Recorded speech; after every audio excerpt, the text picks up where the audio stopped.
And welcome back, everybody, to another episode of Bubba the Bat Flip, episode 99. Oh, so close to Mr. 100. Thanks for listening to us once again tonight as we recap our trip to FPAZ and, more importantly, the draft and hold that we took part in the first 23 rounds to get ready for the 2022 season, because it was wild. There was a lot of interesting things that took place in that draft. So we'll talk about that and recap that for a little while. Take some awesome listener questions as we start prepping for 2022. You can find myself on Twitter at BDentric and my co-host, as always, on Twitter at BatFlipCrazy. Toby, how we doing, man?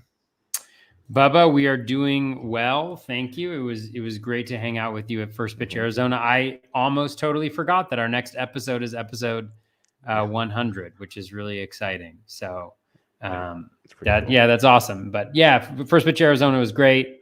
It was awesome to hang out with everybody, see a little baseball, do some drafting, and just get a chance to meet people. I mean, I had been once before and had an opportunity to meet some folks before, which was really nice to see them again.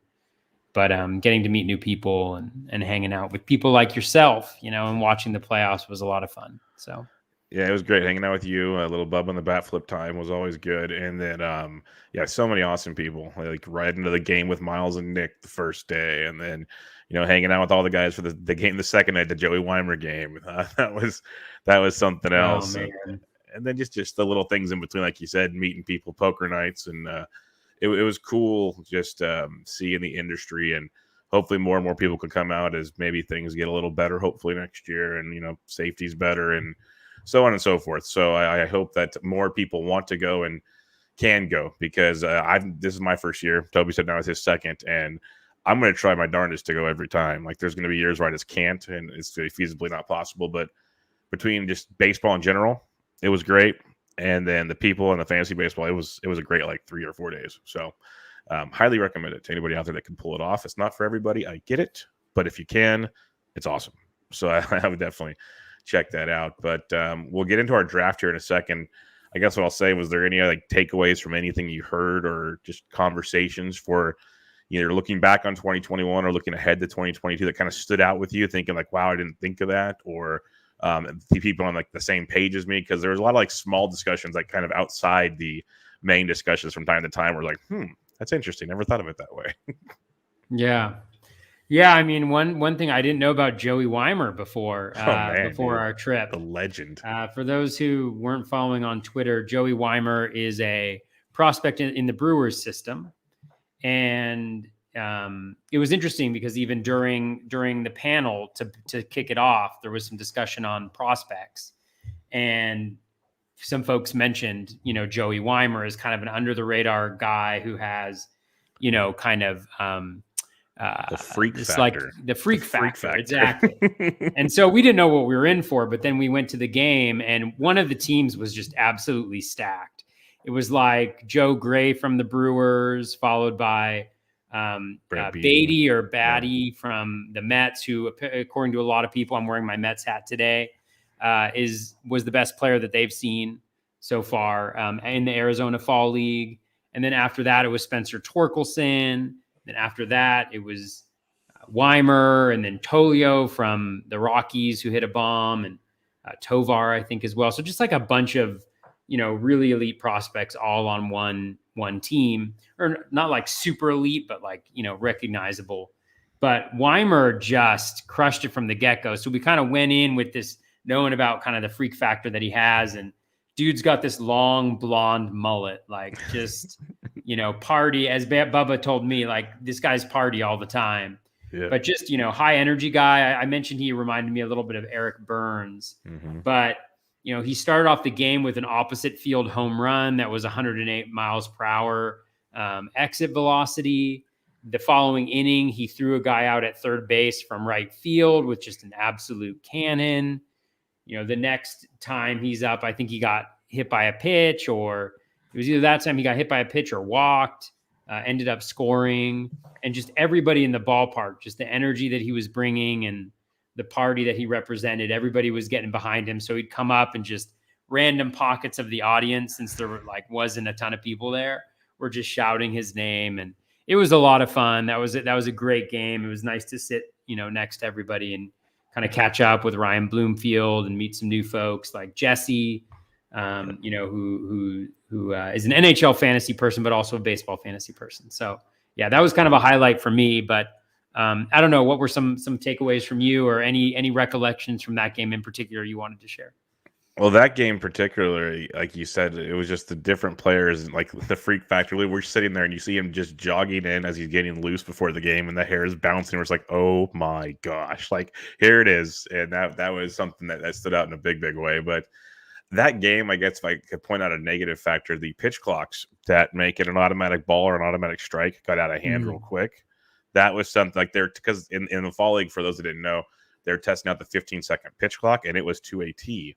Like if it was the batter's fault, it was a ball or a strike. If it was the pitcher's fault, it was a ball. Spencer Torkelson struck out on his first at bat because the pitcher's the clock.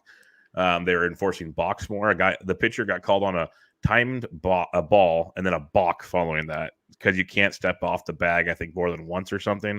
So that was weird. They're using bigger bases. That was kind of fun, but you couldn't do the shift. You had to have at least two guys on each side of the infield. That was interesting. So I didn't notice all these things. You're so perceptive. Yeah. Like, well, I noticed the shift, especially the first game. That game in Surprise, I noticed it big time because you'd see we were sitting on the right field, the first baseline to start the game. The shortstop would be literally like a half a foot to the left of the bag.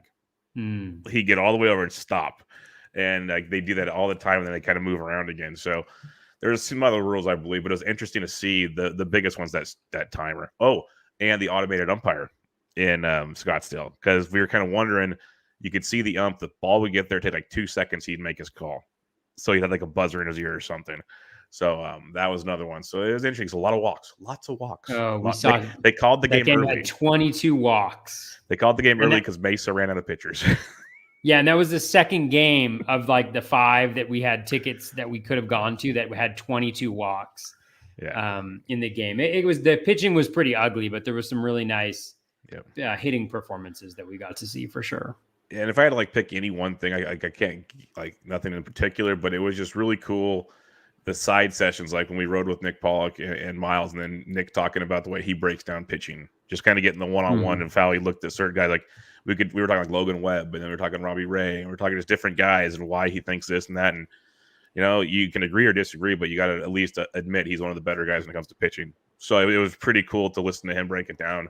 And then just like the different podcast sections, there's just a lot of cool stuff. I could go on and on about all of it, but go. That's the one thing I'd say is go if you can. It's pretty darn cool. Just the camaraderie, if anything. Like the second night, we're in the side session of the bar watching the game, and Toby and Govier are playing video games like NHL 94 on Govier's computer. Yeah, another crew another crew in the corner talking about like college football. Like there's just little things going on the whole time. It was just cool to see the whole thing take place. So.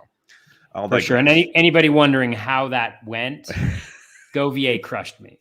I mean, 5-0. It was Red Wings against the Maple Leafs from 1993. Just absolutely destroyed me. It was brutal. It was brutal. Then like I saw the old school Nintendo RBI game come up or something. There were just all kinds of things. It was hilarious what Govier had going on over there. But that's Govier. And if anybody's curious, who you see on the internet is who you get in real life. He is the legit real deal. He's a great guy, like an amazing human being. But that is legit Michael Govier. So enjoy that. But let's get into it. Draft and hold took place on the Saturday. There's 4 drafts going on. There's a draft and hold. There's a best ball. There was a auction, and there was, I believe, a score sheet took place. So a bunch of drafts going on. We were in the draft and hold 15 team with Dave McDonald, Jorge Montanez, Curlin, Simeone, Sporer, Mason.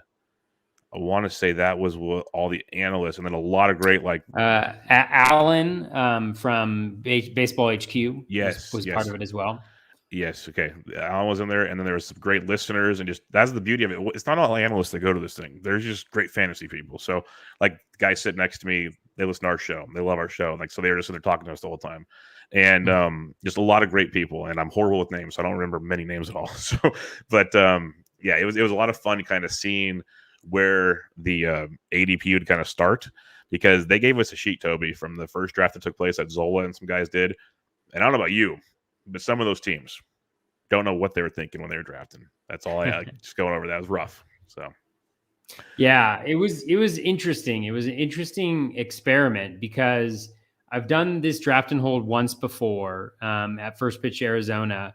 we do 23 rounds live in Arizona, and then later on this winter we'll do the last 27 rounds to fill out our rosters.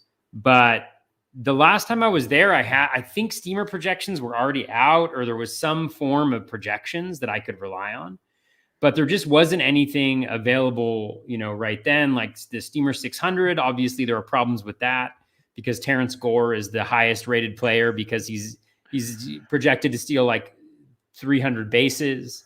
There's problems with that. And then the ones for the rest of the season, or, don't have enough plate appearances. And so you could get there, but you just needed to do a little bit more work than I was prepared to do. Yeah. So it was fascinating because we had that sheet of ADP. And as you mentioned, I mean, everybody's doing their best, right? And we could be totally off on it, but there was definitely some surprises in terms of where different players were going. And I felt like, the results from our draft are maybe a little bit more indicative of what we're going to see as we get closer to drafts in March, though obviously there will be a variety of different changes there. So we had that list. I threw in Steamer 600 just to see if I could identify places where maybe there were some guys who were undervalued just from a skills perspective, but I really wasn't going off of much except for that. And then I also had some ADP from some other drafts that had been run that I had seen online and kind of uploaded into Google Sheets. So that provided a little bit of a guide for me, but really you were flying by the seat of your pants, and I think that a lot of us were in a similar situation. I think compared to a lot of people, I had done a little bit more work than others. So, but yeah, it was fascinating. I don't know how you felt about that. Yeah, I legit was with a group of guys that during lunch, I got up from the table. I went into the main lobby of the hotel where they had a printer and a computer, and I just printed out like the top 500 players in the Razzball Player Rater because I just wanted a list of players because I didn't know they were going to give us a sheet. So I just needed a list of players to like have an idea in my head. And they gave us a sheet, and that was pretty much all I was going off of because I took a break once the season ended. I hadn't really started much anything. So it was kind of in my head, this is where I'm at. And, luckily I drafted 9th. You were 11th, I believe, right? 11th? Yeah.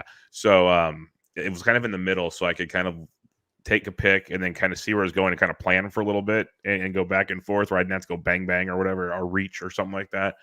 So it was still just weird because we're going to look back on this draft. At least I am. I already know because we're going to talk about it here very, very shortly. But there's certain players. I'm like, how did that fall? And then we're going to look back and I'm going to be like, that's why they fell.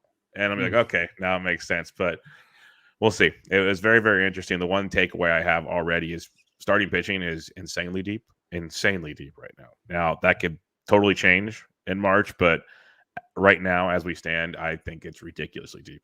But any positions or anything that stood out to you before we dig into this?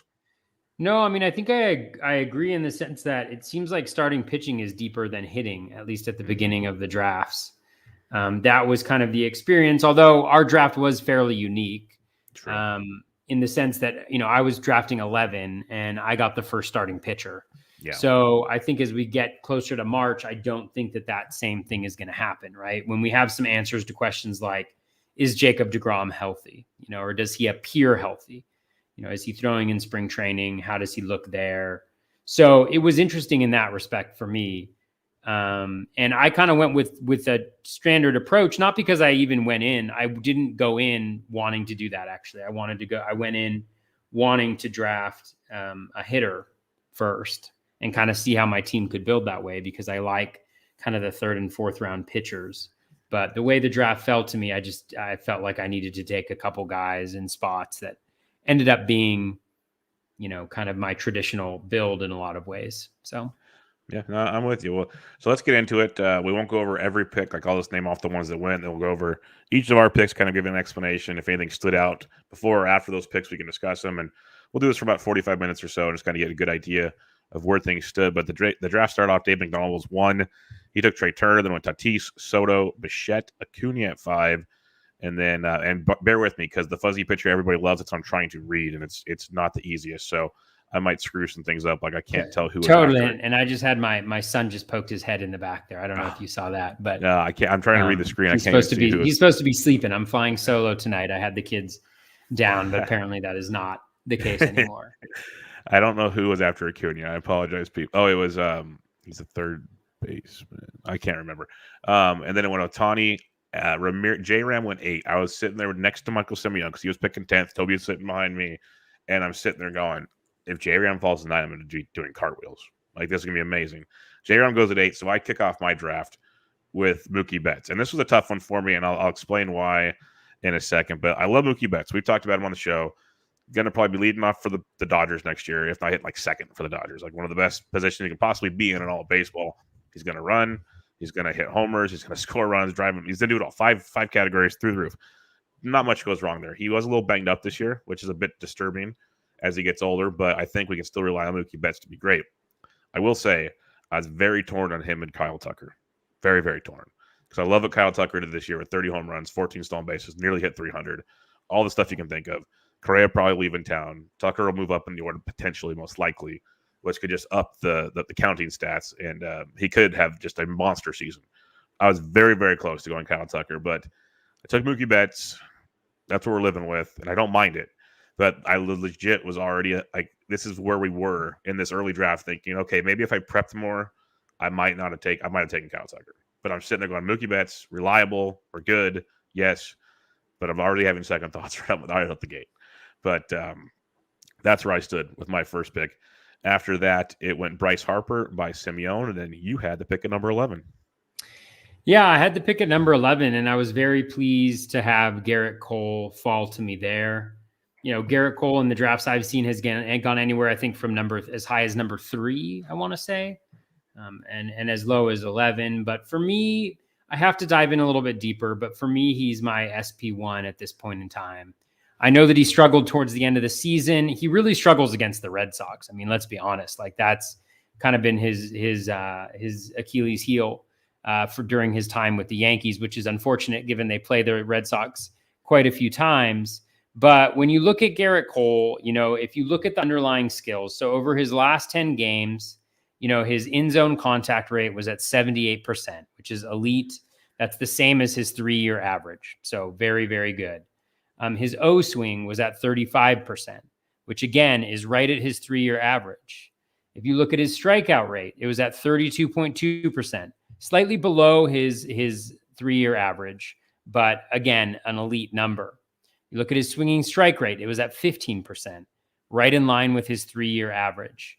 And then his walk rate was down at 6.3%, so right in line with his 3-year average. That's a 26% K minus walk rate. So the skills are there. They're very similar to what they've been in the past.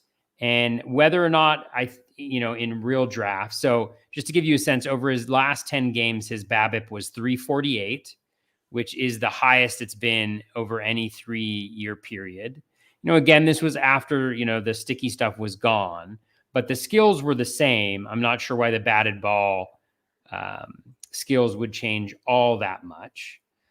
So really, you know, there was a lot of BABIP that was resulting in runners getting on base and runners scoring. I'm going to just check his strand rate really quickly to see what it was at.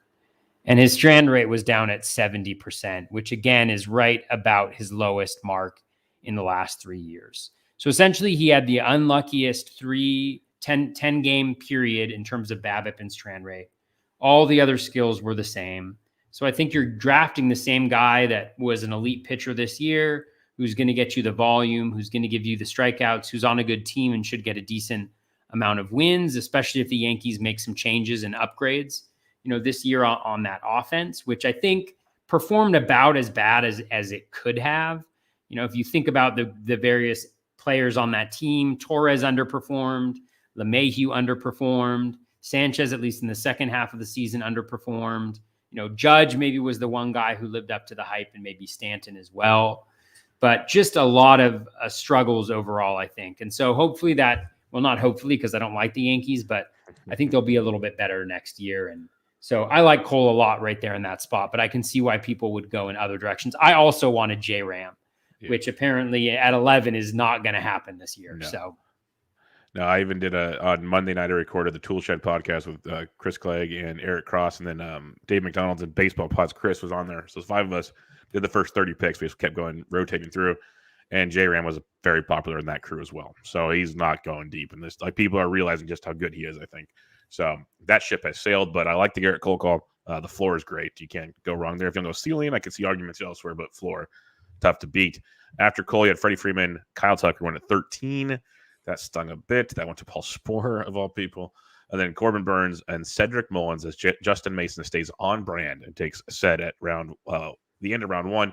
Let's talk about that real quick, Toby. I took him towards the end of round 2 in the mock draft I did Monday night, and I think I picked 26. I don't mind that because even on paper, even if he has a regression, which he probably, he went 30-30. Like, let's be real, probably has more like 20 to 25 homer power potentially, but the steals, he could probably steal more for all we know.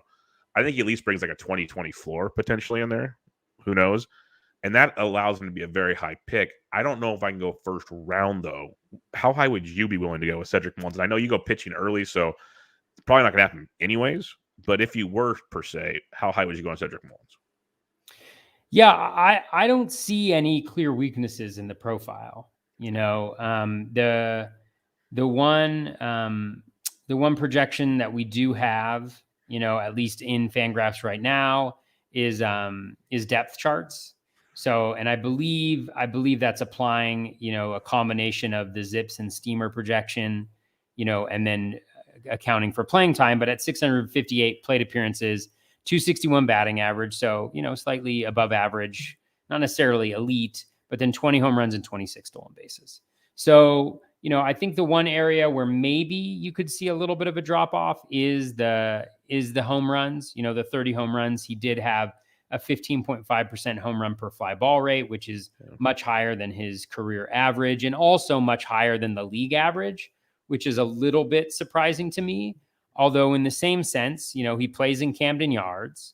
He had 39 barrels this year at an 8.1% barrels per batted ball event, and his max exit velo was around 110. So it's not like he doesn't have some power, but I believe more in kind of the 20 home runs and then the stolen bases. Again, he's 27. So I see no reason why he can't steal 25 again.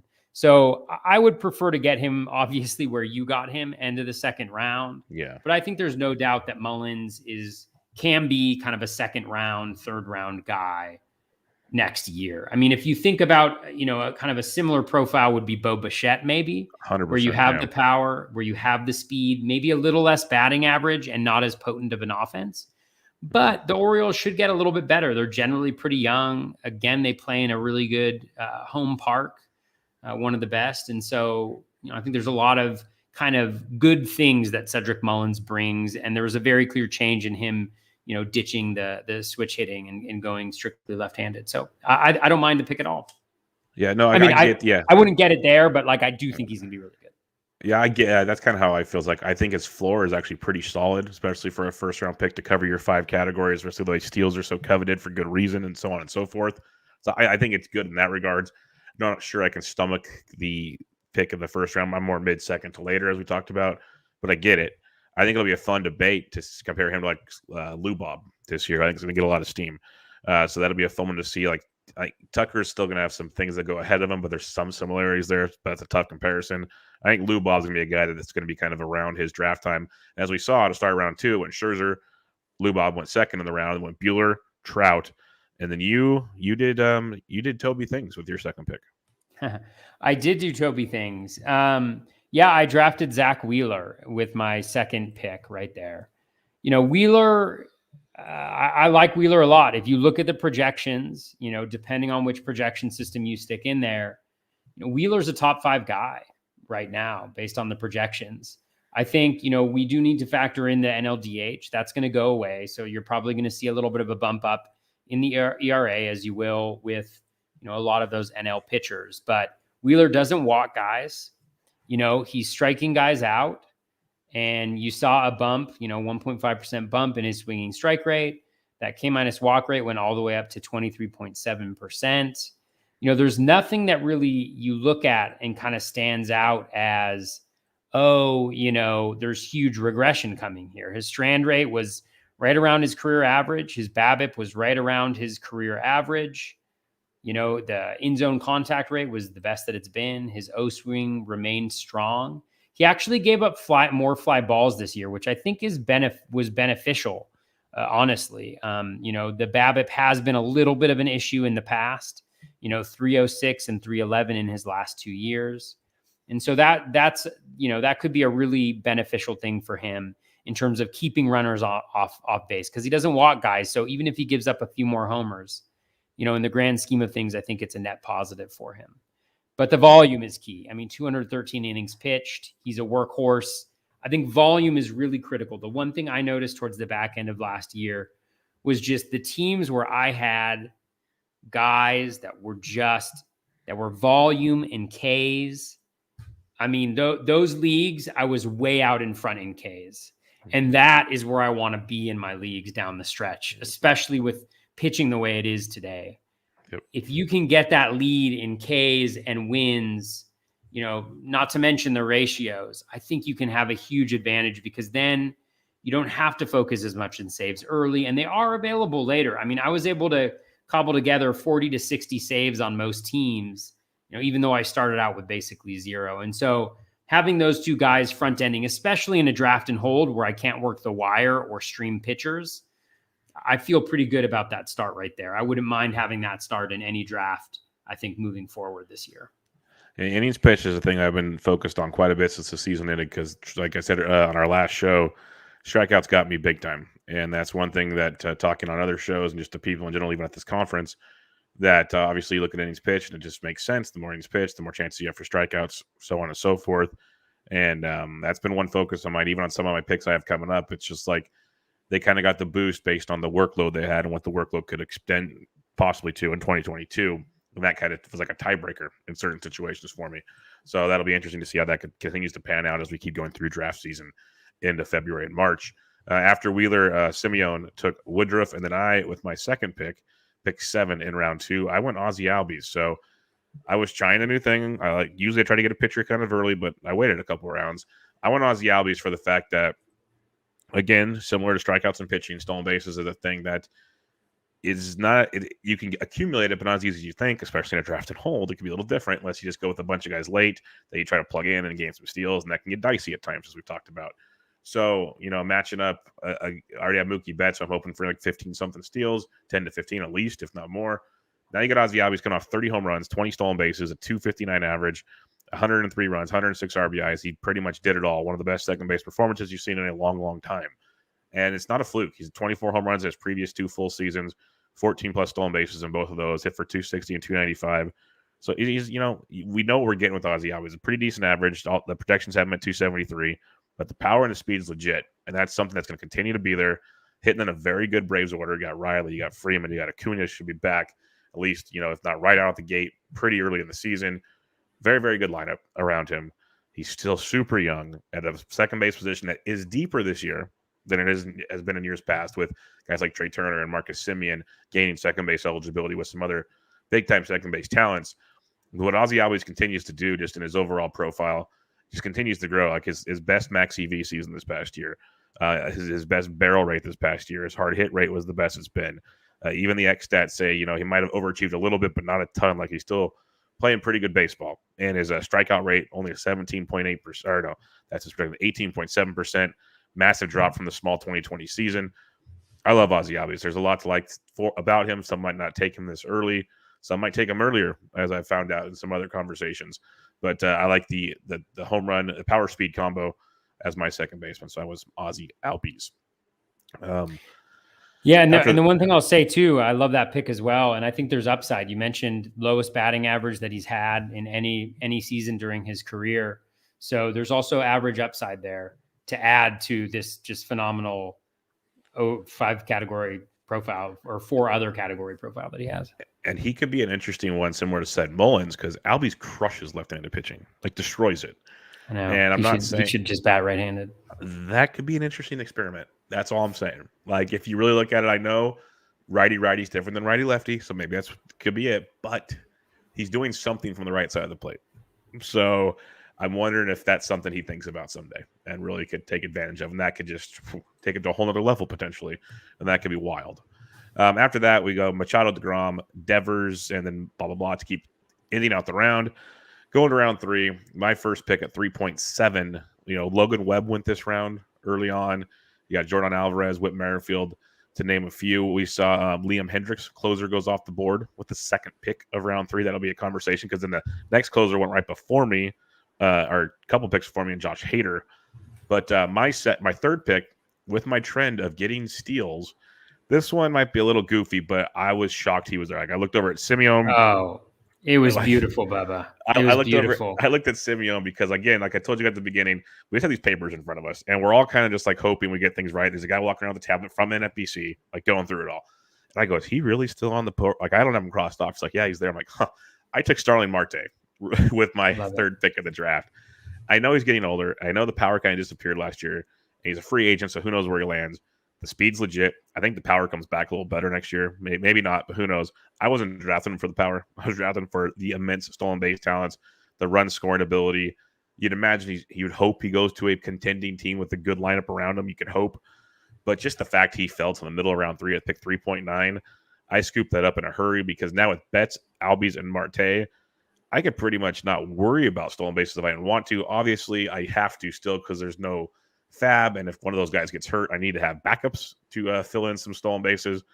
But it definitely took the pressure off of me to focus on stolen bases. So Starling Marte is my third pick. And another thing we've talked about on this show, when I talked to Rob DiPietro, who obviously won a overall draft and hold, he kept plugging into my head, you need a ton of outfielders because that's a position you have to obviously start 5. So if guys start getting hurt, you need to have more backups than you'd have at like first base per se. At that kind of situation, it makes sense if you start breaking it down. So Betts, Albies, Marte is my start, and usually I would have starting pitching by them, but A, Marte fell, and B, there's still a lot of pitching out there. So I kind of just passed on that at that point in time. Yeah. So yeah, pretty happy with that. I wanted Marte. I was like, if Marte falls to me here, this is a dream. This is like a dream start, but I didn't quite get there. So I was shocked. That's all I have to say. After that, Tim Anderson went to Simeon, and then you surprised some people. And looking at this board now, when we get to your next pick, that color needs to be changed. That's all I know. Yeah. I went with Sal Perez here, and I didn't necessarily want to. This was not necessarily the plan, but maybe it's one of those situations where when you're in a situation where maybe there's a little uncertainty, you kind of fall back on old habits, or you fall back on what is most comfortable. And so I went with Sal Perez. And the thing about Salvi is I believe it. I mean, I don't necessarily believe in 48 home runs every single year, right? But here's a catcher who plays every single day. He plays every single day that he's healthy. And even when he's not, I mean, down the stretch, he was battered up. There was a couple games he left early because of injuries. And, he kept on battling. And he plays every day. He loves to play the game. He hits the ball. He hits the ball hard. The max exit velocity. He crushes it. I mean, he's just an absolutely incredible player. And especially, I mean, even towards the back end of the last year, I mean, he started walking a little bit, he was being a little bit more selective. So I love everything about Sal Perez, and especially in a draft and hold where you can't stream, you can't stream your catchers, right? You're stuck with these guys, right? I'm going to draft, I'll draft another catcher very shortly after this, as everybody will find out. But after that, I'm going to add maybe 1 or 2 catchers the entire draft, right? And probably much later on in the draft. And I don't want to be relying on those guys having to start if one of my guys, gets or starting one of those guys that is kind of back end and taking a shot on one of those guys, because if it falls through, it just doesn't work that much. And I think the major thing that I take away from this spot too was there just wasn't a lot of good stolen bases available, honestly. I was going to take probably Tim Anderson if he had fallen there, but Simeon took him. I wanted to grab Marte. But if you look at, let's see if I'm actually right though. So Trevor Story did go afterwards. So there's some potential stolen bases, but again, he's leaving Coors. He was a little bit injured this year. Not a huge fan of that. But after that, for hitters, it's Castellanos and Lindor and Jimenez and Abreu. And I'm trying to read these, and Matt Olson and Aaron Judge, and so there wasn't as many stolen bases, at least in a profile that at that point in the draft, I felt was kind of like a good kind of opportunity cost proposition, I guess. So that's why I went with Salvi. I feel good about it. Yeah, Salvi's legit. And like we've talked about many times, he's going to get his at-bats. He's going to DH. And there might be a few more catchers that get that DH luxury next year, hopefully. But we know Salvi does. So that's a beautiful thing. You mentioned Story went, and then it was Giovanni Gallegos in the third round to Balspor. He might set the highest ADP of the entire draft season on that one. We'll see. But closers were flying off the board. We'll talk about that probably for big time at the end, but at least throughout this recap. And then you have Giolito, Castellanos, Raisel Iglesias went to start round 4, Lindor, Jimenez, Presley. So he's like the 6th closer already up. This is why as you see my team get built, I just don't have closers because they kept flying and I just wasn't paying the price.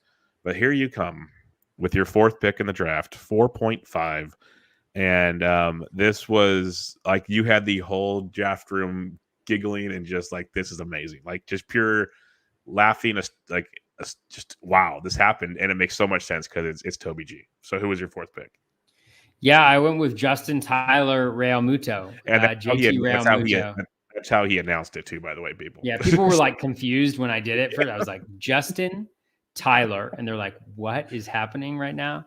I had to look up what his actual name was on Google before I did that. But yeah, I mean, Realmuto, in a lot of ways, it was a stolen base play, Yep. And I think about it later. I mean, I think there's decent depth at the catcher position this year. And I do like Dalton Varsho, who's going kind of later, who has a relatively similar profile. But with JTR, I think one thing to consider as well is we're probably moving to the NLDH.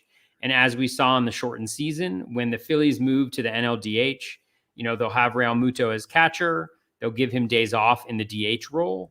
And he can also play some first base, as we saw towards the back end of last season. I think he is going to have dual position eligibility, although that's not that important, right? Because you're going to start him at catcher at something. But, in an off year, he hit like 260. I think he had like 65 runs and 70-something RBIs, 13 stolen bases. It's all around solid production. And I think there's more there. He was beat up from the beginning of the season. If you'll remember, he missed a lot of spring training with a hand injury or something like that, I think. So, I expect kind of a bounce back next year. And I'm interested to see, I thought there would be a discount on JTR, honestly. Like I thought he'd be going around an ADP of like maybe 80 or something.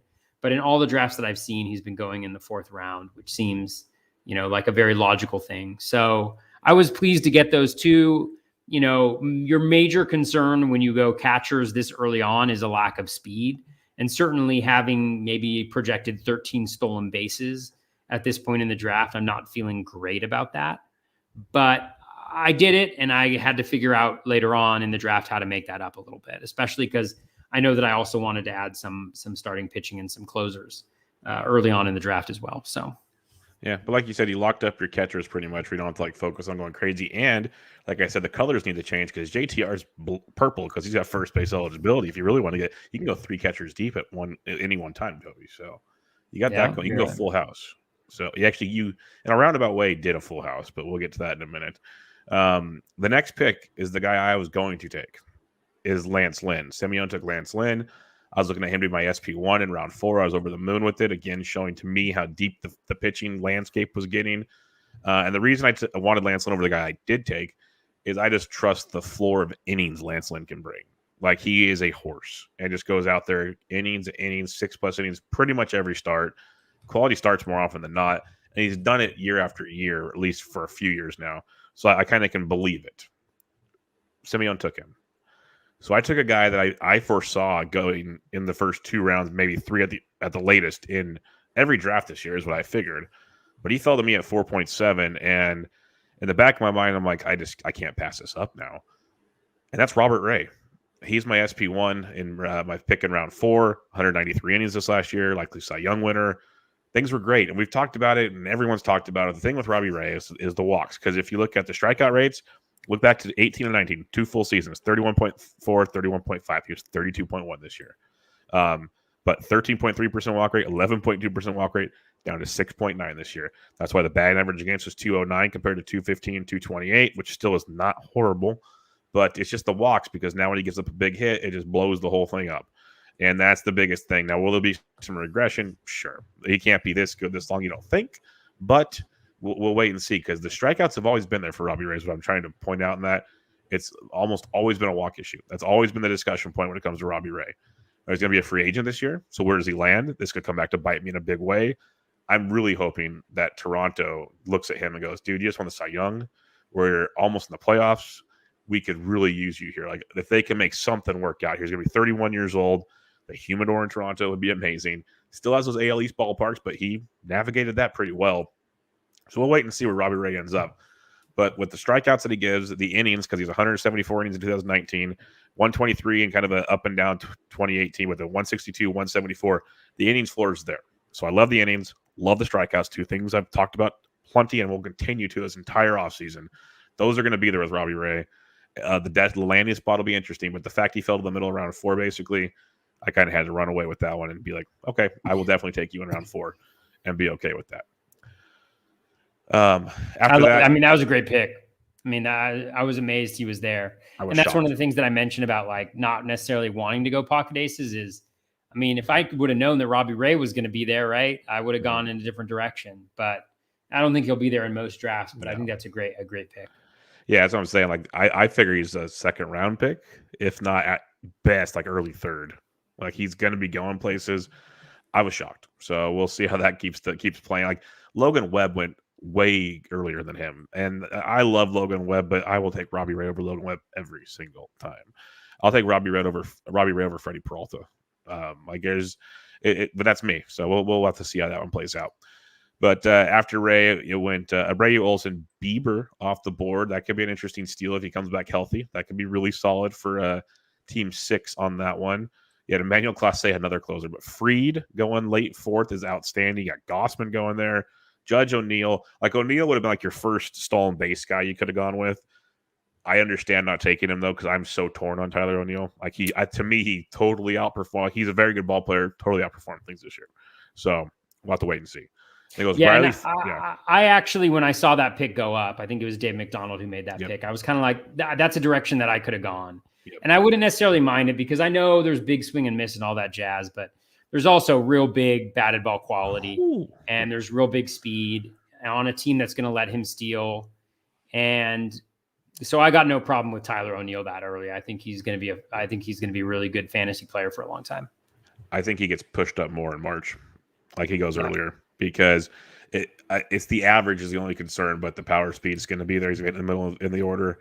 He's good to go. Like, if you look at his StatCast page, and they talked about him a lot on the hitter panel, and I was like searching stuff while they were talking about him, and things check out. That's all I got to say. So I'll have to wait and see there. But then I mean, he went 34-15 in 567 plate appearances, right? Yeah. So he wasn't even healthy the full season. Yeah, and so like I don't know how like last 2 months of the year it felt like. It's crazy. Yeah, I mean, and this isn't to criticize any specific pick, but like, I don't know how you go Matt Olson over him, or I don't know how you go even Aaron Judge over him, honestly, because there's a little bit more track record, but there's also other concerns like injury wise, with Judge, for instance, and those 15 stolen bases, they could be 20. I mean, he could be a 40-20, legit 40-20 guy. And he's still, what is he? He's 26. So there's still growth there, potentially. Yeah, when they were talking about him on the panel, that's what got me kind of digging in on him some more, because I was just curious. Something I was going to do anyways, like what was like this compared to previous seasons, especially StatCast wise, because it's always been the deal with Tyler O'Neill. It's like he hits the ball very hard. He does this. Like, okay, that's great. Like, we know guys like Matt Olson hits the ball hard. Sure. We've also seen him hit 200 and just like totally choke it away for you. But they kept talking about his speed. So, okay, let me check out this speed. And if you go on Savant, like they have the percentile rankings, and like in 2020, he had a rough year, just period, like everything. In 2021, he's right across the board pretty much, except for K percentage, walk percentage, and whiffs. One thing that's been sustainable his entire career, 97th, 98th, 99th, 98th percentile in speed in all 4 seasons he's been in baseball. The dude is fast, and he's not losing. Like, you look at certain pages, I can't remember who I was looking at earlier on that same day. I started looking at some different guys that were steals, but kind of losing steals. And they were at one time like 98, then I was like 88. And then they were blue and like 50% after like the 5th year. So a lot of guys regress. Tyler O'Neill is literally just fast. So that's one thing about him is if worst comes to worst, say the batting average regresses, he still probably hits you 25 homers. He probably still steals you 20 bags. Like, he's still going to be pretty darn solid. Like you said, So I agree with you, and that's why I think he goes higher in drafts as we continue to go. So too.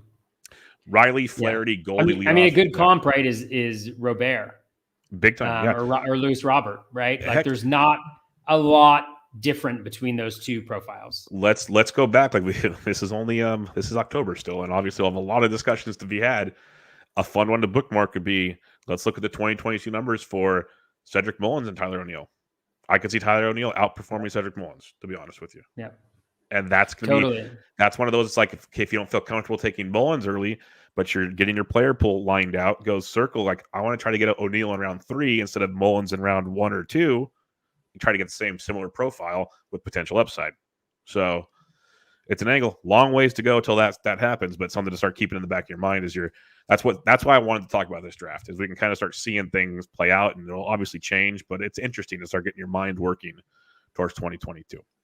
Yeah, and not to belabor Tyler O'Neill here, but one thing I noticed just in looking at his rolling average graphs is the plate discipline has improved dramatically, because I think we still have 2019 kind of in our heads and before that, and when he struggled. But man, the plate discipline has been on a downward trajectory in terms of his O swing. Yep. Now for a full season, essentially. And so he's swinging at pitches inside the zone. So even if the contact isn't great, even if he maintains that 75%, but he is swinging more and more at pitches inside the zone. Yep. Then that's great. I mean, that's a profile, right? That's Bryce Harper, essentially. And it makes sense because you look at like his ground ball rate dropped, but his fly ball and his line drive went up because he's swinging at better pitches in theory, as you're saying, in the zone. So that's a plus. Like that's what I was looking at him sitting there going, okay, so how'd this change? How'd this change? A lot of it, for the most part, was kind of within range of each other, but it was like the where he was targeting his damage, like you said, basically in a roundabout way. That was impressive. So he's developing as a hitter. He's still super young. So I like these going down rabbit holes on guys. So like literally, if we only do like 7 rounds today, I don't mind coming back and doing more later. We can come back next week because this is kind of fun, kind of talking about different players that kind of stand out. So I got no problem skipping around for that. And one thing to remember too is, I think of all the divisions in baseball next year, I think the NL Central is going to be the worst. Oh yeah. I mean, you just think about the Pirates and Cubs, just those two teams, the pitching staffs that they're going to throw out there. It's going to be rough. You know, the Reds, obviously, you know, the pitching staff is pretty good, but it's still a really good hitter's ballpark. I mean, the Cardinals pitching staff will not be that great either. You know, they do have the benefit of the ballpark. The Brewers will obviously be really, really good, you know, pitching wise, but it's just, you know, of all the divisions that I think about, you know, I think that's the one where the most teams are still either behind or taking a step back. Whereas in the AL Central, you know, yeah, there's not going to be that great of teams, but you're going to have the White Sox. I think the Tigers are going to be much improved. You know, the Twins, I think, had a rough year just in general, but I think they have the pieces there, you know, especially with some of the rookies, you know, like Kirilloff, if he's healthy and he can play next year. Buxton, if he can stay healthy, a big if, obviously. You know, the Guardians, Cleveland, you know, they may struggle, you know, offensively. So I still think the Central are the worst divisions probably, but I think the NL Central is definitely one where I'll be looking at picking up some starting pitchers, although my team that you're looking at now will not factor that in because I haven't. Those are the types of things, right, that later on in drafts you're able to take in all those considerations as you make decisions on players, and we just didn't necessarily have that option right now.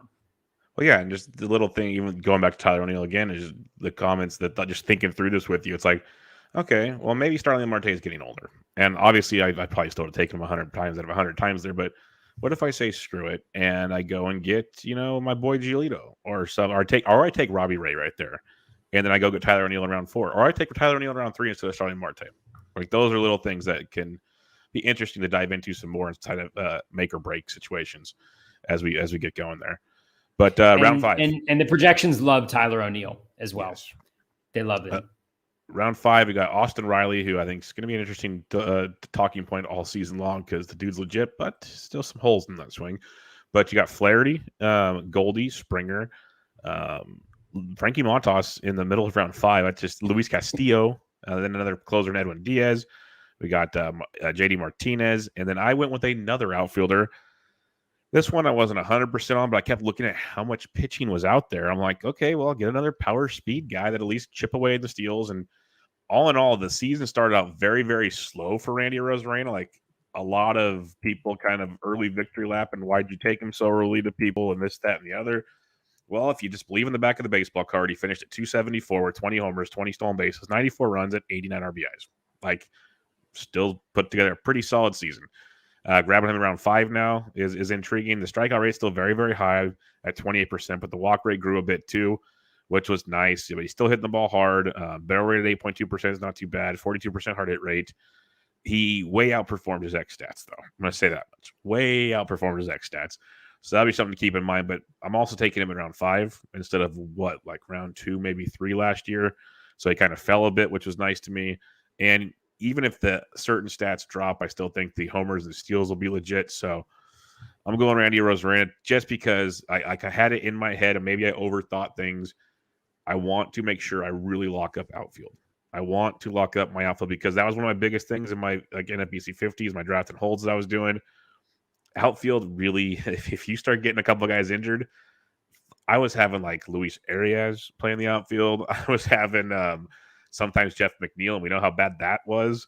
It was rough at times to fill out your outfield. And I want to be able to, at least healthy, have these guys that are studs that I don't have to worry about. And then later in the draft, I can go get a Luis Arias to play him at second base or to play him at middle infielder, where I feel a lot better mentally putting them in that position. Like in reality, I guess it shouldn't matter, but it fits out better for me in my head to do stupid things like that. But yeah, Arozarena is my 5th pick in the draft. Nice. Jordan Romano, closer for another closer. It's so many of them. But then you took one here, and I don't blame you because they're flying. And when we go through the closers I got, it might be 3 podcasts from now, but they're down there. I don't blame you for your pick. So who was your 5th pick?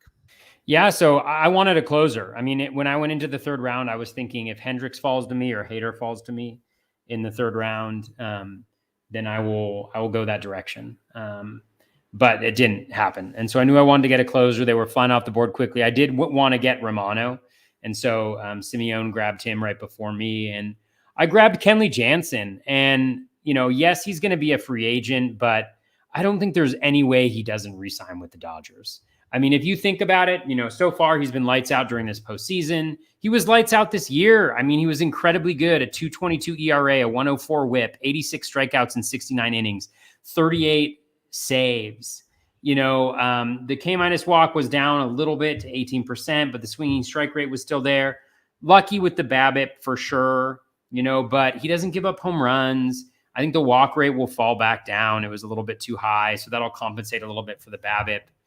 So, I mean, I just love everything, and I think he re-signs with the Dodgers. There's no reason why he doesn't sign like a 2-year, $40 million contract with them, right? They have the money. They have a sure thing with him. He's generally a lifelong Dodger. I think he was traded early on in his career, but there's no reason that doesn't happen. Yeah. I don't see. And so I think he signs there, and that's the best place to be a closer in baseball. So yeah. I'll take him here, and with the, whatever the chance is, 15%, 10% that he signs elsewhere and isn't the closer, I just can't see that happening, for the life of me. So I think I'm good with it. Yeah, he's like the 9th or 10th closer taken in this draft. That's outstanding. I remember I drafted him last year and people thought it was crazy. And early in the season, people had their reasons, but he's the dude. He's still so good. Like you mentioned, what he's doing in the postseason right now. I think he struck out 12 guys in 17 plate appearances or something. Like he's ridiculous, which it's just great to see. And I'm 100% with you. Like we were at the Greg Jewett and Doug Dennis relief pitcher closers little talk before lunch, before the draft. That was the last kind of session. And we're all sitting around the table. And Jansen came up because mainly it's a Q&A for the most part. And Jansen came up because people were worried about, he's a free agent. Do we go get Blake Trinan? Do we get Corey Knebel? Things like that. And a lot of us were pretty much on the same page, like you just said, is he's going to be a Dodger, guys. He's going to take a team-friendly deal. This is what they do. Like Kershaw did it. Jansen's already kind of done it the first time. Like he got the 2 or 3 year deal. It was pretty friendly. He's older. He knows this is the place for him. They're going to let him close at least probably 70% of the games, which he did this year, it felt like, and still had a great year because it is the Dodgers who are in 100-plus games again next year. So, yeah, Jansen's fine. People that talk down on Jansen just blow me away. Like, could anything happen? Sure. But, I'd say 9 out of 10 times, pretty safe, pretty solid pick. So, no problem with that at all. Stanton and then Alberto Mondesi goes here in round 5, Toby. He's a guy that I just can't bring myself to take. Yes, if he's healthy, we know the stories behind him. He can't stay healthy. They won't guarantee he can platoon. He's only got third base eligibility to start out the season. So where do you stand on that about the Mondesi, who we know, if he plays every day, has just insane talents? We're just not seeing it these days. Yeah, I mean, going here at this point in the draft, I mean, I would have no problem grabbing him in a regular draft, honestly. The injury concerns are major, but I mean, you get half a season out of him. I mean, look at what he did. He had 136 plate appearances, 6 home runs, 15 stolen bases. That's pretty crazy. I mean, it's unbelievable production. You get half a season of that, right? So you multiply that by 2, you're talking about getting 30 stolen bases and 12 home runs, 38 runs, 34 RBI in half a season. And then he's on the IL and you replace him with somebody who hits for power. And all of a sudden you have a 30-30 guy on your team from the fifth round draft slot. So these are the types of things I think that happen in these later drafts. And obviously I think he's going to fall to later in drafts this year for sure. I think there's no doubt about that, but 5th round, it's a win-win proposition. And I think the third base eligibility is a huge boon. I mean, third base is shallow this year. You're barely going to get any stolen bases from that position, generally speaking. So I really think it's a really great pick right there. So I'm down with that. Yeah, for every reason that we love J-Ram at third base, Mondesi could be that dude, if not better. So that is pretty crazy to see, at least close to that guy. And I think it's even better in a draft and hold to take Mondesi because you don't have to sit there and debate dropping him or something the whole time. Just put him on your bench. You have no choice. And then you bring him back when you don't have to spend fab to get him back type thing. Like he's on your team regardless. Make sure you have another third base, but maybe a little sooner than you normally would. You don't have to force it, but it makes it interesting. So he'll be a fun one to debate. And yeah, because if he's healthy, the dude's like a second round, first round talent. Like we saw last year, I think he broke steamer if he was healthy. So we'll have to see how that one plays out. Chris Sale coming off the board. I kind of like that at that point in the draft too. You got Will Smith. Then coming back in round 6. We'll do round 6 and we'll call it a day. Sounds on good. This one. We got Musgrove, Aroldis Chapman, another close. Like I'm telling you, like the way Toby said, like I was looking to take, Hendricks in round 3. Every time after my pick, I'm like, okay, I'm gonna take one of these closers, and then boom, boom, gone. So I'm like, well, I'm not going to force my hand on the next guy, and then I'm like, okay, I'll make my pick, and then I'll take one of these closers, boom, boom, gone. I probably should just force my hand. Is what it came down to, but it was crazy. Correa, Barrios, and then you are on the clock. Who was your 6th round pick? Yeah, I ended up going with Jazz Chisholm. Love that pick. Chisholm had a great year last year. He's obviously a young dude. I'm sitting here looking at his 40-game rolling average. He had a great year last year. There's obviously some batting average issues, or potential issues with Chisholm. But in 507 plate appearances, he hit 18 home runs. He stole 23 bases. The counting stats were there as well. We talk about how, we have concerns about his overall, kind of profile. But when you take a look, it's actually not that bad. Like he's known as a free swinger. His O swing is 32.5% throughout his career, so slightly worse than league average. And then we also think of him as just kind of a wild swinger who doesn't make a lot of contact, but that's also not really true. He's slightly below average in terms of his in-zone contact. He's slightly below average in his overall contact. And then I think because of the speed and the batted ball quality that he makes, he's always going to have above league average BABIP as well.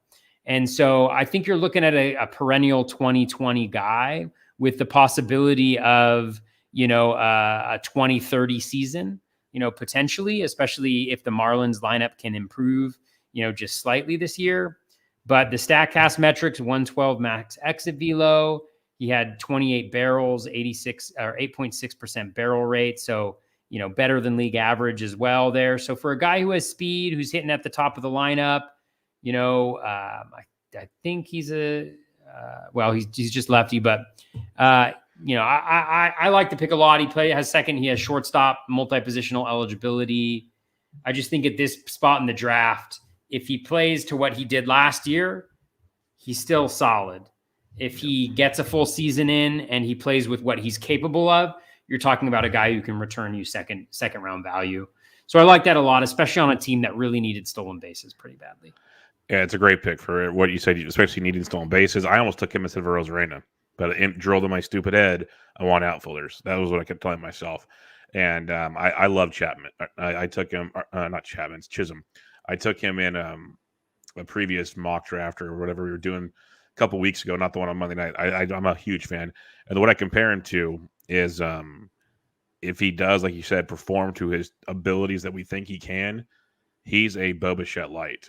Like, he's got that potential. I really believe he does. Maybe not average per se as much, but the power speed he brings to the table, I'm 100% on board.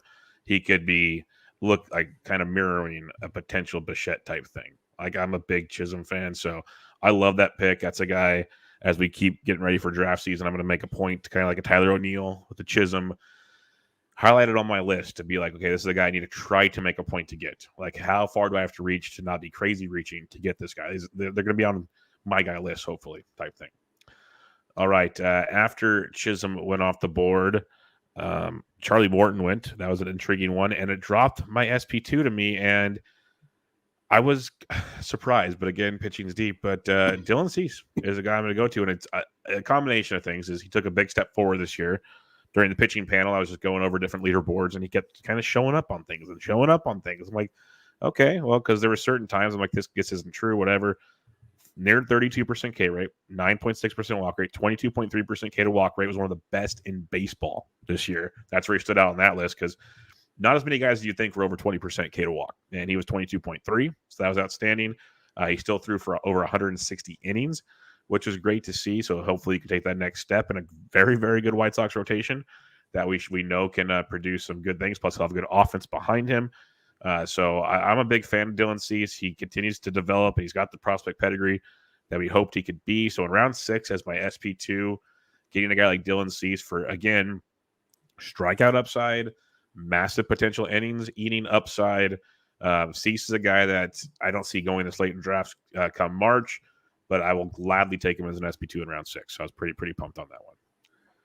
Yeah, absolutely. I agree. And I think that's the major difference that I noticed between this draft and some of the other ones that I saw is there wasn't a lot of value for starting pitching. I mean, I think where Cease and Montas and other guys like that were going before, like around pick 100, was way too late. I mean, these guys are legit. I mean, what you said about Cease, I think Cease is fantastic. If you look at what he did in the second half as well, over his last 10 games, he had an 80% in-zone contact rate, so really good, more than 5% below league average.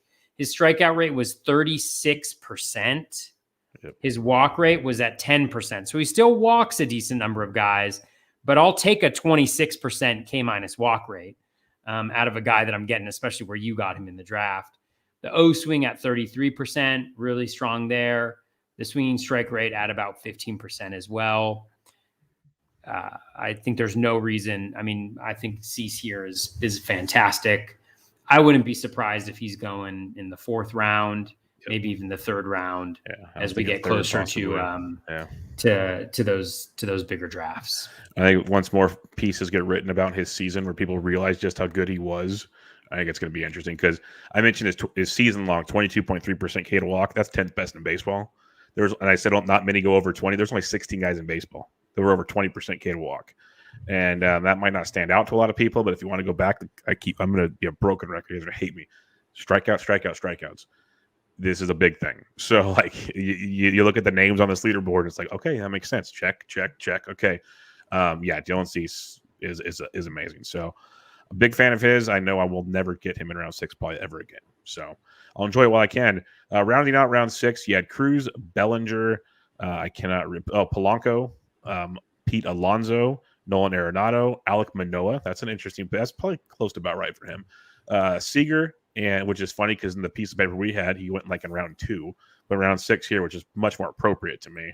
And then Jose Altuve, I thought was a heck of we gave Dave McDonald a lot of joke. We joked with Dave McDonald a lot because he had the turn and he clocked out. Like, he gets two clocks basically back to back. He clocked out on the first clock every time, just like clocked out. And so we were razzing him, but he made some really good picks. I'll give him that much. So anything else to round out round 6 that stood out to you? Like I said, we'll come back and keep going on this draft in the coming weeks. No, I don't think so. I think we covered a lot of it, but a really interesting draft, really sharp group of drafters, I thought. And a lot of the draft went as I thought it should, as opposed to how I thought it would, which was a little disappointing because, those guys like Cease, who you grabbed, I was hoping that maybe I could get him coming around the next round just based on the other drafts that I had seen. But as per usual, draft the guys that you want or that you need. Get your guys. And, as the drafts become closer to March and as they become a little bit more, meaningful, because obviously this is a meaningful draft, but we weren't necessarily able to prep that much. And, it's not a draft for money. Like the winner gets a subscription to Baseball HQ, which is a fantastic prize, but, it isn't like a high stakes draft as some of the ones that we will be doing will be later on. Yeah, we were 100% doing this to kind of get our feet wet and see where the things stand, talk about it like this, kind of get our brains going in the direction, and it's doing that very well. So, and it was fun to get back in a room like with just a lot of sharp people. Like I said, not even just the analysts, a lot of sharp people across the board. There were not a ton of like interesting picks. Like they all kind of made sense. So it was good to see. Got a couple listener questions, and then we'll head on out of here for the night. Michael Simeone, Mr. SP Streamer himself, who was sandwiched between the two of us, and I got to sit next to him, so that's a key part in this question, as you guys will find out. For sure. What's one lesson you learned coming out of this draft, besides the fact, this is to you, Toby, that you were sitting behind two of the best-looking men in the draft room? For sure. I mean, that was certainly difficult and distracting, But what were some of the lessons? Was that the question? Yeah. Sorry. Yeah, like what was a lesson learned like that you from the draft? Yeah, I mean, I think the lesson learned for me in the draft was that I need to prep more. But I think it's a unique draft, and the landscape is different from year to year.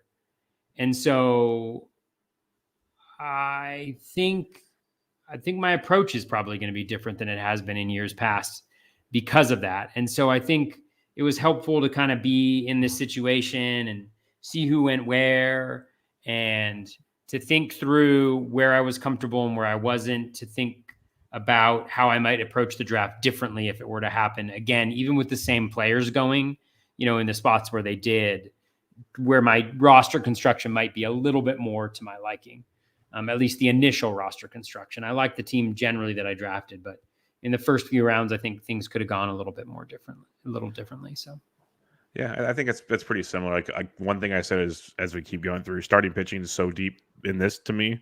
It could be fool's gold, but there's a lot, even as we continue to go on, that just guys that are SP4s, SP5s that I thought would have gone sooner. So that stood out.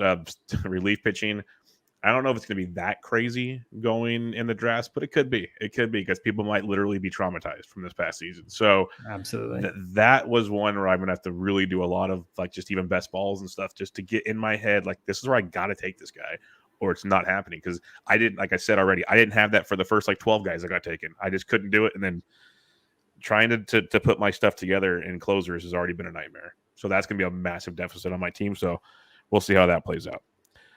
Dave Petchers, the yellow, he has a question, one for you, one for me, kind of a two-parter here, but he put one pitcher for each of us, basically a pitcher we took, and we haven't gone over these guys yet. We haven't gone over these guys all yet, but Toby, Michael Kopech, he's a real interesting, and obviously drafting him there is with the assumption he starts.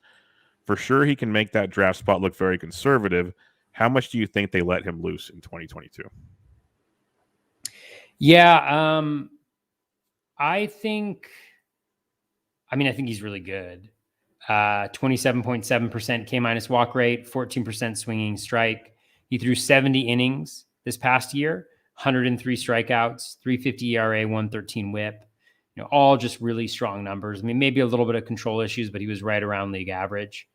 And really dominant inside the zone as well. So I just don't, honestly, I have no idea why they wouldn't put him into the rotation. Unless they have some sort of questions about his durability, or they have some sort of question about his, ability to go through the order, 3 times, but they got Dallas Keuchel in that rotation, right? Yeah, exactly. And then they got Rodon, who's a free agent. I think Keuchel's gone. I think his contract is up. Is that right? I think so. So yeah. I think there's just a natural slot for him to. Let me just check. On paper, they have no reason not to let him loose unless there's something structurally wrong with his arm to not let him loose. So so he's through 2022. They might find a way to get rid of that. Yeah, I mean, he was really bad. He's really bad at virtually everything. They didn't even keep him on the postseason roster.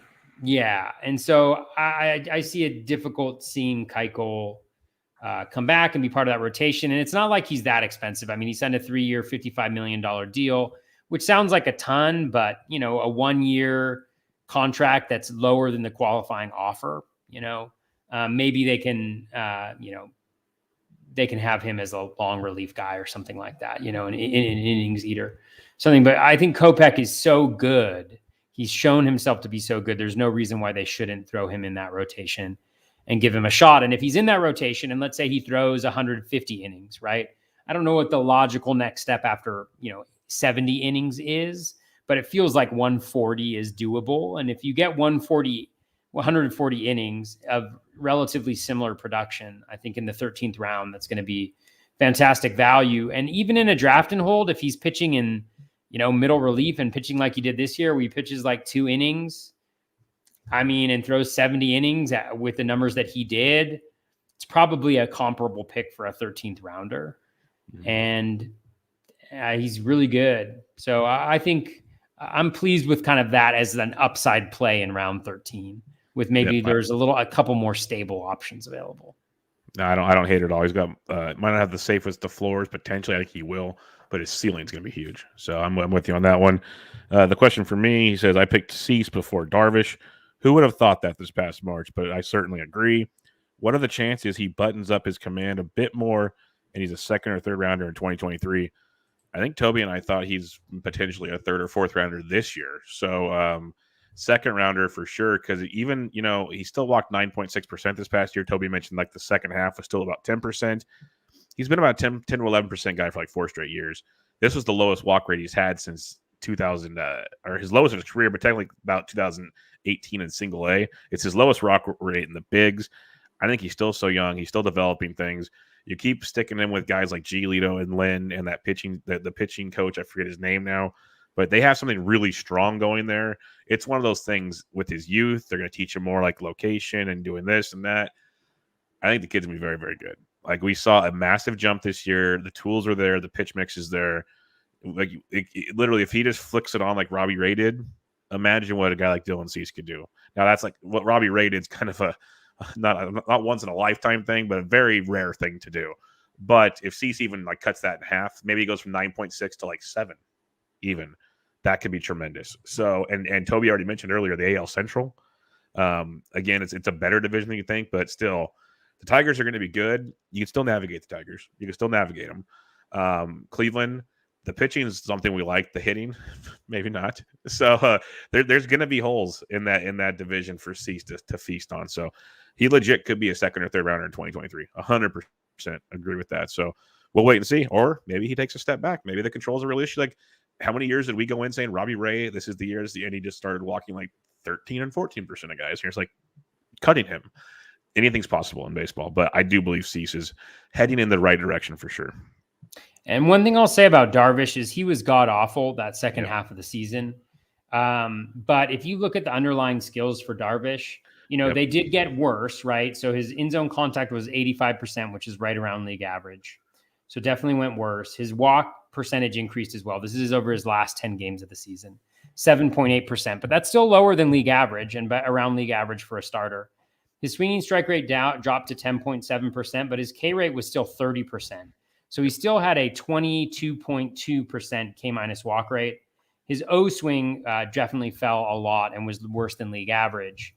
But if my memory serves me correctly, his home run per fly ball rate was over 20% for much of the second half.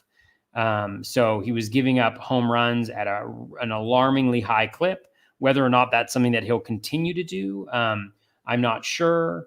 And then during that second half, he also had a spike in his BABIP. At one point in time, over 10 games of the second half, he was at a 326 BABIP during that period of time, which ties for the highest in the last 3 years.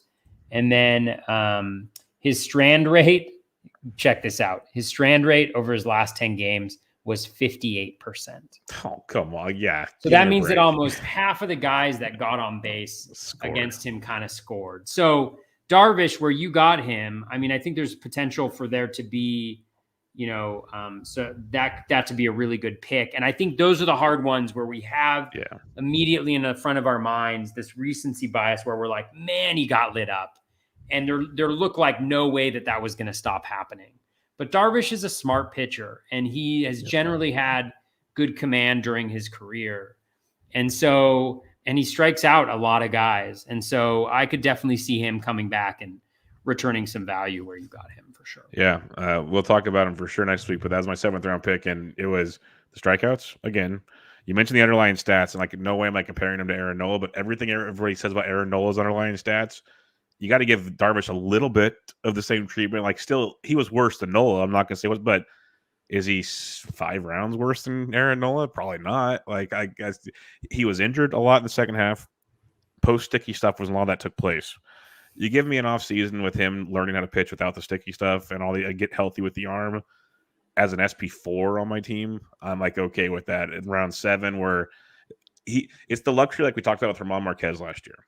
If you take him at a certain point, now you don't have to feel like you have to start him because he's an ace for you every week. Like I can select when and where I want to start you Darvish now because I have other guys I can switch in and out with him. Like if it's one week where I'm kind of worried about his matchups, throw another closer in there for all I care. Like we could have all kinds of things. So that's kind of another like I'm not taking him in the second round or like in my head, which still shouldn't be the case. But you think about it, it's like I got to start him. He's my ace. Start your aces. Now you're not really stuck in that mold per se.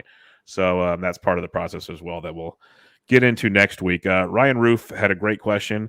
I'm going to save it for the next one when we get closer to finishing because it's kind of a all-encompassing draft question. So, Ryan, not forgetting you.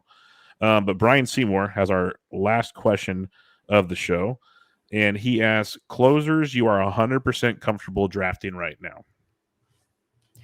Closers that I'm 100% comfortable drafting right now. Hendricks, Hader, Gallegos, Iglesias,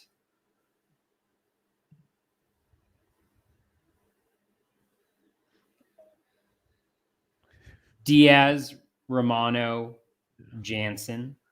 Yep. I think that's it. Yeah, Diaz was one I looked up a couple of times because I was kind of like you didn't mention Aroldis Chapman. You kind of not comfortable with him right now?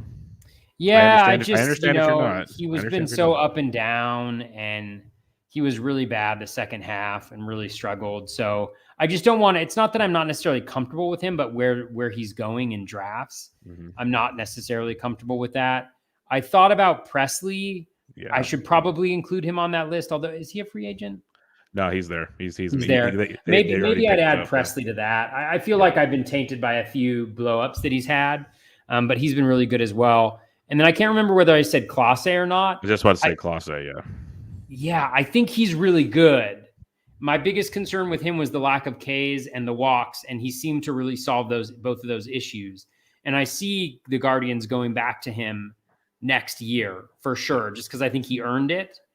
But I wouldn't want to. I'm not as confident enough in that at this point in time to draft him where he's going. Whereas, for instance, I got Will Smith, I think a couple rounds later, and I feel like Will Smith had probably the worst ratios year that he's had in a while, but the skills were still really great. And I think he's Atlanta's closer next year. So I feel really good about that pick as well. So actually I'd add Will Smith to that equation as well. Yeah, I'd say that the first list you mentioned off like the 8 or 9 guys, 100% on board with you there. I think Presley's very close. I'm still I think he starts out as the guy. You should be comfortable with him. They still got Graveman. They still got a couple guys there. So it's interesting, but it should be Presley. I don't see why it wouldn't be. So if you want to, if you do a 1A list and then it's 1B, I'd have Presley, Clase, and Chapman right there where you should feel good about them, but there's reasons for slight concern, I should say. So you got 7, 8, or 9 possibly really locked in. I'm good going to right now. 3 or 4. Will Smith, I'm still always tainted with, but I get what you're saying, so I can't argue it. He's definitely no Brad Hand, so that's good. But that'll be fun, and we'll have some more fun ones to talk about next week because Camilo Duvall was a very popular topic of conversation, and some other guys that Now you're starting to get into the waters where it's a little murkier. So it gets interesting because it gets murky quick. So we'll talk about all that. But we'll wrap it up there, Toby.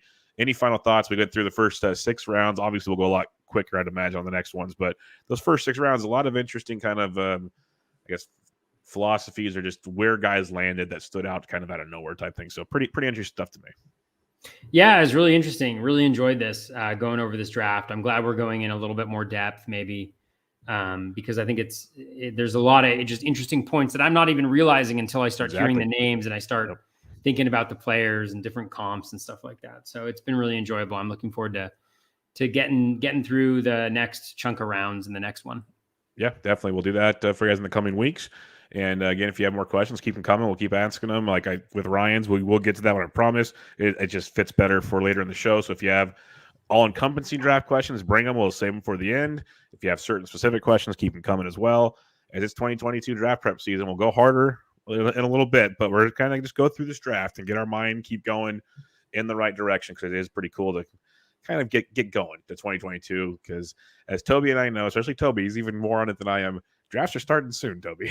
So like in a month, I think these draft and holds will be up on NFBC. So yeah, I think they said November 6th or November 7th is the date that NFBC is going to switch on over to baseball to switch on over the draft and holds and over to baseball. So it should be interesting for sure. Yeah, so that's coming right around the corner, but we will have you covered with all that fun stuff and things.